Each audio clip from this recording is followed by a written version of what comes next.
Saturday was the deadline for NFL teams to cut down their rosters to 53, and we were all anxious to hear what would happen with Tim Tebow and the Eagles, especially Stephen A.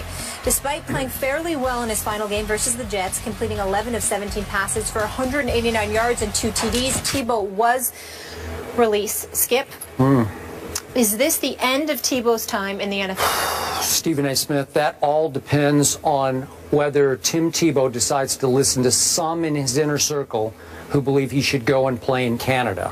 Because it now appears to me that the CFL is his last hurrah.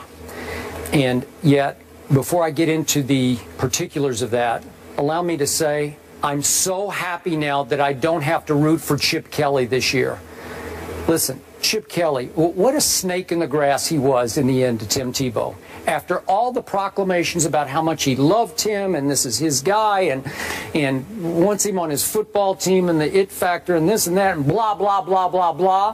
What did Chip Kelly do after he surprised many people out there, not just me? I think most people were stunned that he whacked Tim Tebow, cut him, and as Tim is walking out the back door, he kicked him in the behind by signing Stephen Morris off the waiver wire, who had just been cut by the Jacksonville Jaguars, who kept Bortles and Chad Henne, so Stephen Morris couldn't even make that team, and Chip Kelly signed him and kept him on the 53-man roster. Are you kidding me? A second-year guy, undrafted free agent last year, in place of Tim Tebow. Are you kidding me?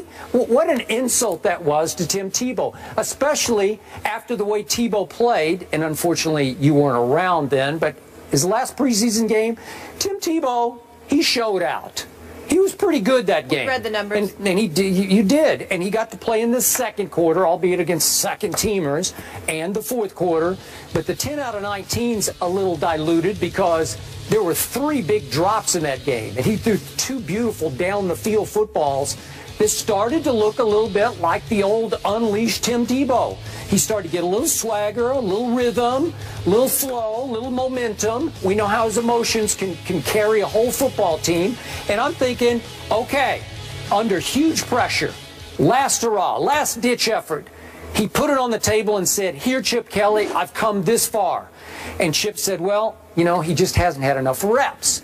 So to me, just to kick Chip Kelly back in the butt, why shouldn't Tim just go on to Canada then? He's going to have to swallow a whole lot of pride because obviously he did win a Heisman Trophy and he did have an unbelievable 2011 run as a starting National Football League quarterback for the Denver Broncos from 1-4 to a division title and a playoff game win over your Pittsburgh Steelers. You will remember it for the rest of your life.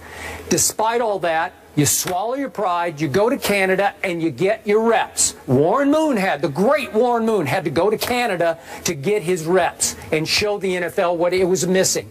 Doug Flutie, who became a pretty good NFL quarterback, had to go to Canada and show the NFL that he wasn't too little to make it in the National Football League. So maybe it's time, and trust me, some in the inner circle are really pushing Tim, who's pushing back. He does not want to go. He's made it clear from the start, I do not want to play Canadian League football. No, no disrespect to them.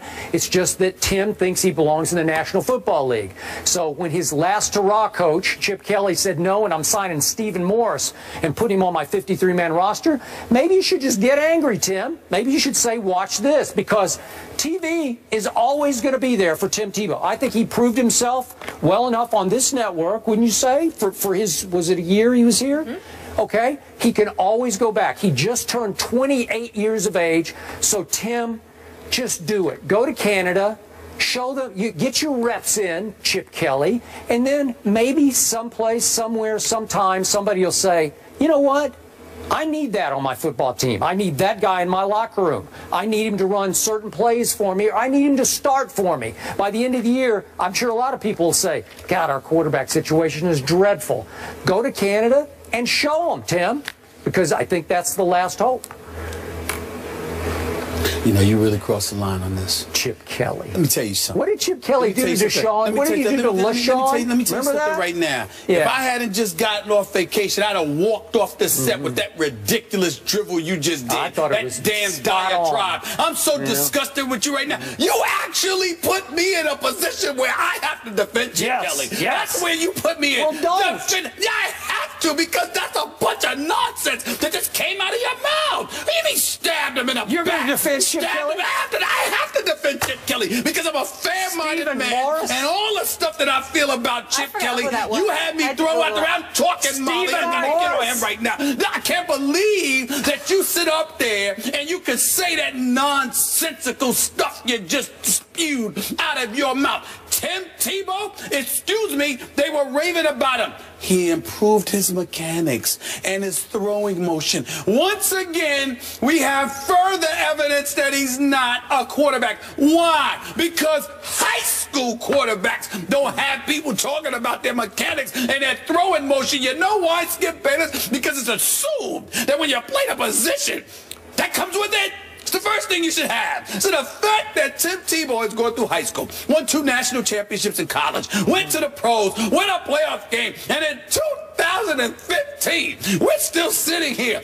talking and praising him for his throwing motion and his mechanics. You know what I'm waiting for next? What are we going to praise him for next? The kind of damn cereal he eats for breakfast? I don't want to hear that. The fact of the matter is he looked good in his last preseason game. And you know why it's such a big deal? Because it was a damn aberration. That's why. Because he's Tim Tebow. He can't throw. It's that simple. I like him. He's my friend. Did you watch him in the last game? I want him to come. I want him to come back and work for the SEC with ESPN. I want him to make some money in television. He's a beautiful human being. And if he stays in football, maybe, just maybe, if Tim Tebow wasn't as pig-headed as Skip Bayless, can't deviate, can't move around, can't adjust, can't understand that you can't play quarterback. Maybe you should be a tight end. Maybe you should be a running back. Maybe you should be on special teams. Maybe you should be a third down specialist. Damn it, maybe you should learn to play defense. Just don't throw the football, because that's not what you do, especially when you can't read defenses half the time.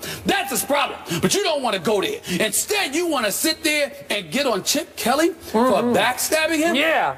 Let me tell you something. Not backstabbing. That's the word you used. That's the word you used. I did not use back. I said he kicked him in the butt as he walked out the door. That's what he did. Tim's walking out the back door and he kicked him right in the butt. The tape? Because I did not use backstab. I don't need to use backstab. That's what I thought I heard. You backstab people you have respect for. Well, listen. Well, you basically feel he didn't have respect, but he once did have respect, which is why you called it backstabbing. Rewind the tape and you remember what you heard. In the end, I have to sit here. You put me in a position where I have to come to Chip I thought it was a beautiful move. This is the lowest. I'm the defense lawyer over here. As low as you have gone. You put me in a position where I have to come to the defense of Chip Kelly. Chip Kelly did nothing wrong here. He gave the guy a chance. He put him out there on the field. He gave him an opportunity to perform. He wasn't up to snuff. He wasn't up to snuff, which is why you are telling him to go to Canada. You want him to leave the country, but Chip Kelly's wrong for wanting him to leave Philadelphia? What are you talking about? What are you talking about? Chip Kelly did nothing wrong. Tim Tebow needed to go, and that is that. Wait, do you even know who Stephen Morris is? No, I don't. No, you don't. That's it. Bingo. And I just closed the case.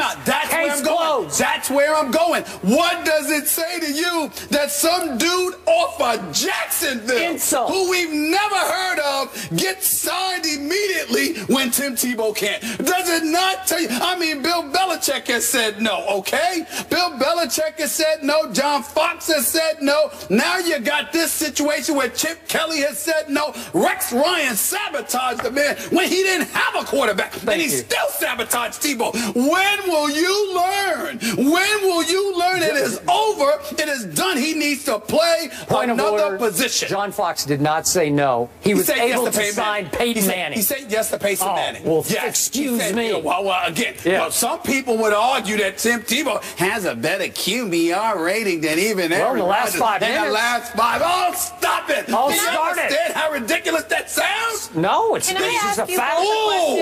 Can I ask you both? He's got me defending Chip Kelly. Do you think Chip Kelly had any ulterior motives? Do you think he maybe planned on always releasing Tim? It does not matter. I did not think about it, Molly. I'm not giving it a second thought, because Tim Tebow should be here.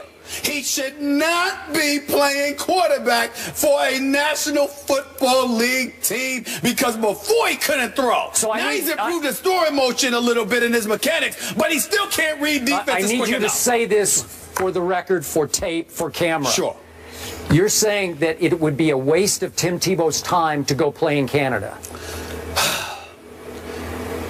At the quarterback position, yes. Yeah, we're talking about it. No, yes. I'm not talking about playing fullback, okay? I'm talking about quarterback.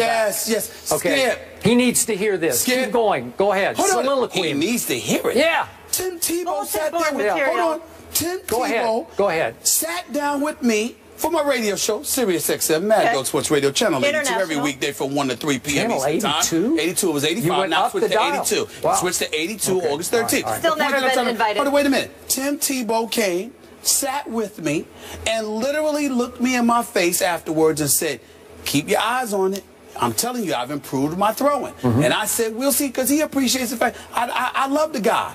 I just know he can't throw. And so he says, I've improved. And he did improve. He did improve. My hat's off to him. But we ain't talking about throwing footballs out there in the yard with Skip or Stephen A. We talking about quarterbacking in the NFL. This brother can't do that. Period. Enough. So Enough. that was all just an aberration on that last night. That was wait, maybe it was just a mirage. Yes. Maybe I didn't. Maybe I dreamed it. I dreamed it. Yes. Oh, he didn't really do it. But it was an aberration. Okay. Like I told you, a dead clock is right twice a day. It doesn't matter. Whatever you see it, don't get caught up in it. At the end of the day, he can't read defenses quick enough and doesn't have the throwing capability to offset. So I have one last question. That's it. So how did that same guy in 2011 who can't throw take a dead-in-the-water 1-14 to a division title? I'm answering that question with a question. How? I'm answering that question with a question. Answer. Why do you sit there and get to ignore the fact that just a year earlier Aaron Rodgers won a Super Bowl, but I need to remember how Tim Tebow won one playoff game? Why do I have to remember the one playoff game, but you can't remember a Super Bowl title? How is that? How is that? Just a year earlier? Yes, like 2010. 8 years old. 2010. Come on. That was 2010. That was a long time ago. That was prehistoric. Do you understand why? Listen. I know you know your football, but do you understand why sometimes you come across like you should be banned because you sat up there and said that Tim Tebow, you would prefer him in the fourth quarter than Aaron Rodgers? How did he do that? How did he do it? Aaron Rodgers? I'm not in the fourth quarter. He had a better QBR than Aaron Rodgers, who, by the way, is 2-4 in the playoffs since that Super Bowl long ago. Tim Tebow. 2-4? Tim Tebow doesn't belong on the same planet as Aaron Rodgers. You brought it up. I didn't. Did I start it, Molly? No, I didn't start it. You did. I simply said, you brought it up. How do you remember a playoff victory from 2011, but don't remember a Super Bowl title from 2010? Because we're talking about a guy who you say cannot throw. I say, how did he win all those games in 2011 if he can't throw? Did he not win quarterback? Did he not win one game against the Kansas City Chiefs, completing 2 passes? Yeah, and one went for the game-winning touchdown. 2 to Eric passes. Decker. 2. Oh, stop it. It is ridiculous. Thank you. You got me defending Chip Kelly. You. This is the lowest of the low. It was inspired. Man, go to break, please. Excuse me. I'm sorry. Go to break, Mom. I can't take this, man, right? I just can't take him right now. You're ridiculous. Philly's finest. They're back, everybody, in rare form. All right, one of the Williams sisters will be in the semis, but which one? That's the question. Do Serena and Venus get enough love? The guys will debate that coming up. Put your hands in the air if you